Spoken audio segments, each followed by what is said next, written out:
Parí ẹ̀. Náà ọmọ ìfúnni àwọn ìfúnni ní tiẹ̀.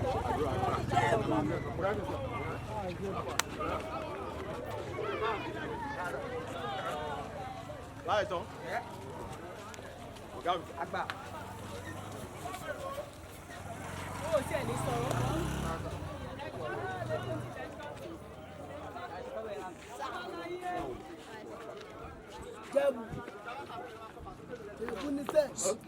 Kí ló sọ̀rọ̀ lára mi?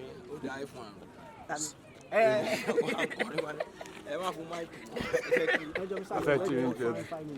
Ẹ ká ṣe ṣe tán lábá kúrò tá a lọ. Àgbọ̀rọ̀ èèyàn ni kò sẹ́ni tí ò jù. Àbí wọ́rà mi ló lọ. Ìjẹ̀bú.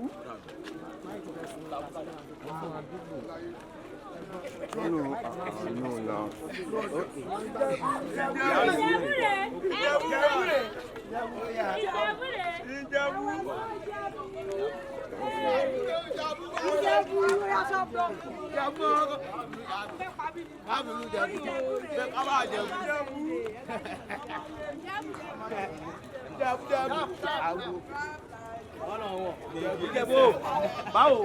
Ọmọ yé mi. Ọmọ yé mi náà nǹkan. Báwo ni? Ìjẹ̀bú náà wà. Ojú yìí bọ́lẹ̀.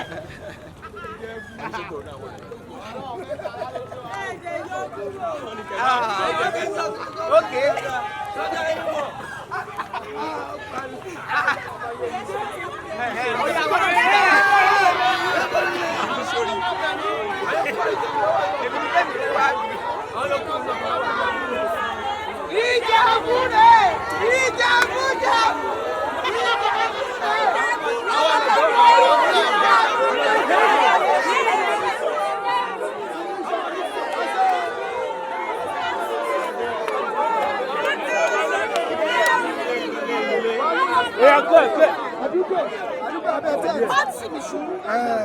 Torí ti ẹ̀mí mọ̀ ń gáàdì. Ìjẹ̀bú ṣòfò. Kò sẹ́yìn kankan ní ilé náà. Torí ti ti gbogbo lọ́wọ́. Gbogbo London. Gbogbo London.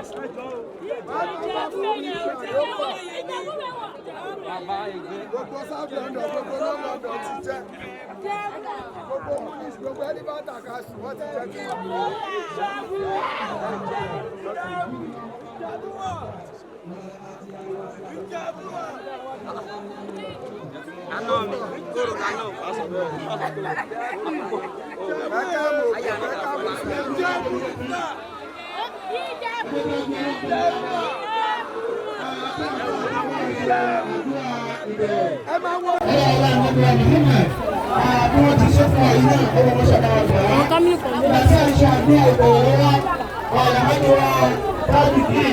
Ẹ̀ma iwájú Abdullahi iná ni wọ́n wọlé kọ́lọ́mọdé tí ó bàjẹ́.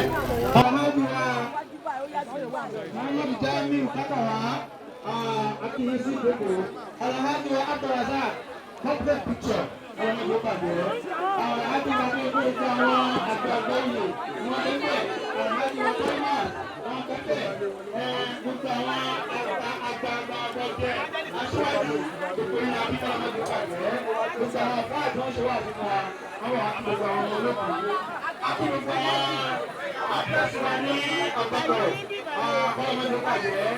Alájọba Wùmí àti gbogbo ìjókòó kò sí kíkí rẹ̀ kò sásìkò rẹ̀. Nísìnyí a lọ síbi tí lápá Al-Qur'an àti ìjókòó yìí kìí ṣe ìwé tó pẹ̀lú rárá àti ṣàgbọ́rọ̀ rẹ̀.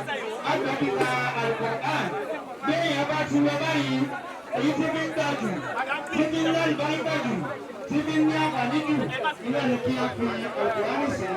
Ọlọ́run ni wòlíì wọn náà kọ́ ọ̀rẹ́ tí àwọn táàsì wọn lọ sí nípa àti padà Ọlọ́run kò forí jì wọ́n ọlá nàbíwá Muhammad àwọn ti sìn wọ́n sìn àwọn ti padà wọ́n ti fèsì gbogbo iṣẹ́ wọn wọ́n ti fèsì gbogbo wọn wọ́n ti fèsì gbogbo tí wọ́n ṣe ojú wọ́n ti lálẹ́ kan náà báyìí gbogbo tá a bá ṣe ládùúgbò náà ọlọ́run kó bá fi ṣe ní àmójúkú ẹ̀ṣẹ̀ fún wọn ọlá nàbíwá Muhammad ní ìsìn àgbẹ̀ká Al-Qur'an lẹ́nu afáwa Muhammad Sadiq bismillah. السلام عليكم ورحمة الله وبركاته.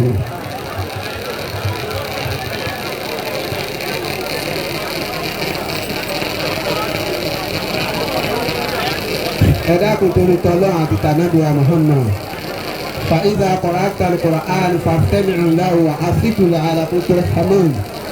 ẹ dákun tí wọ́n bá fi ń ké Al-Qur'ani nǹkan kan ò tún gbọdọ̀ máa dún mọ́. ẹ dákun torí tọ́lọ́ àti tànàbí Muhammad sallallahu alayhi wa sallam. ẹ jẹ́ kí a fara balẹ̀ ìtọ́lọ́ Al-Qur'an. sábà ṣe ń ka Al-Qur'an lọ́wọ́ ẹ dákun torí tọ́lọ́ ẹ dákun torí tọ́lọ́ wọn fẹ́ ka Al-Qur'an. ẹ dákun ẹ lọ sòkó ẹ ti kíkí lẹ̀ ná ẹ ti kíkí lẹ̀ ná.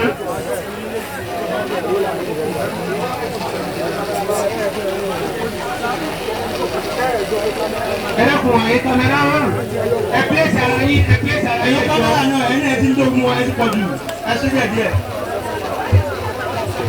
Bismillah. أعوذ بالله من الشيطان الرجيم. بسم الله الرحمن الرحيم. يا أيها الذين آمنوا قل يا أيها الذين آمنوا يا أيها الذين هادوا إن زعمتم أنكم أولياء الله إن زعمتم أنكم أولياء لله من دون الناس فتمنوا الموت إن كنتم صادقين ولا يتمنونه أبدا بما قدمت أيديهم والله عليم بالظالمين. قل إن الموت الذي تفرون منه فإنه ملاقيكم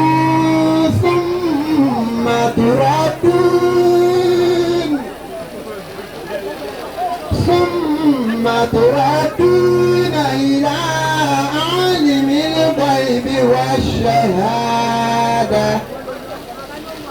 فينبئكم بما كنتم تعملون. صدق الله العظيم.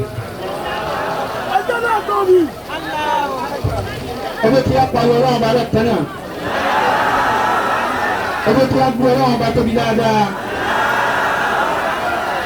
a kí àbá tí wọ́n bá wa ka Al-Qur'an làákàyè wọn ọlọ́mọdé gbàgbó àwọn tí a gbọ́ náà etí wa ọlọ́mọdé kù wọn láàyè méjì ńláńlá tí ọlọ́run ti sọ Al-Qur'an kalẹ̀ fún Ànábì wa Muhammad òun náà ní Mákà àti Mádínà ọba àwọn láàyè náà Alhaji wa Nurudeen tí wọ́n wọ́n jọ lọ́run lẹ́nu àṣìṣe ẹ̀ṣẹ̀ wọn àmọ̀sí ẹ̀ṣẹ̀ wọn ọkùnrin àforíjì wọn wala la hawla wala quwwata illa billahi nítorí ọ̀kan wọn ò gbọ́dọ̀ balẹ̀ kayfa tattaquna in kafartum yawma yaj'alul wildanu shiba